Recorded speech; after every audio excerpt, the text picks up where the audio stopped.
આગળ સારી વ્યવસ્થા પણ છે, પ્રસાદની તમે પાછળ જોઈ શકો છો, અને અલગ અલગ જે છે ભીડ ના થઈ શકે અને બધાને સારી રીતે લાઈનમાં મળી શકે અને ભીડભાડ ઓછી રહે અને પૂરતું દર્શન માટે પણ ઘણી સારી વ્યવસ્થા છે.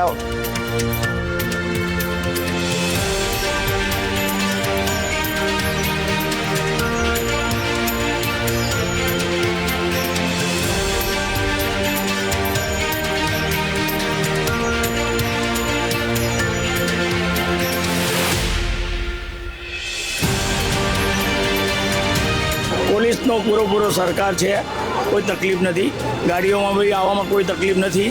પોલીસ તંત્રની જે કાર્ય વ્યવસ્થા છે એ પણ એક અનેરી છે.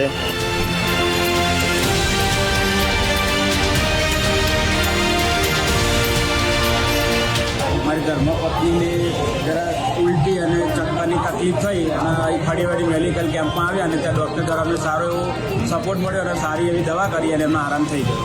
મેડિકલ ઇમરજન્સીના 5 કેસ આવેલા હતા. એમાં એક કેસ હતો જે વ્યક્તિ બેભાન થઈ ગયો હતો, એને અમે સારવાર માટે પાટાપિંડી કરે છે, ઇન્જેક્શન પણ આપેલા છે. અને અહીંયા જે પણ સેવાઓ આપવામાં આવે છે, જે જિલ્લા આરોગ્ય વહીવટીતંત્ર દ્વારા નિઃશુલ્ક આપવામાં આવે છે, એમાં કોઈ પણ પ્રકારનો ચાર્જ લેવામાં આવતો નથી.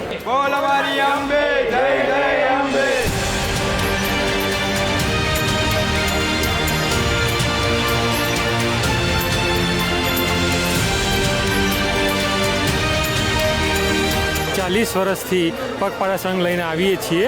અમને રસ્તામાં બધી જ સુવિધાઓ મળી રહે છે અને મેડિકલ કેમ્પ, રહેવા ખાવાની જગ્યા બધી જ ચોખ્ખી અને સારી મળી છે અને વ્યવસ્થા જોરદાર અને દર્શન કરવાની સારી રીતે મજા આવે છે અને બહુ સુલભતા સારી રીતે છે.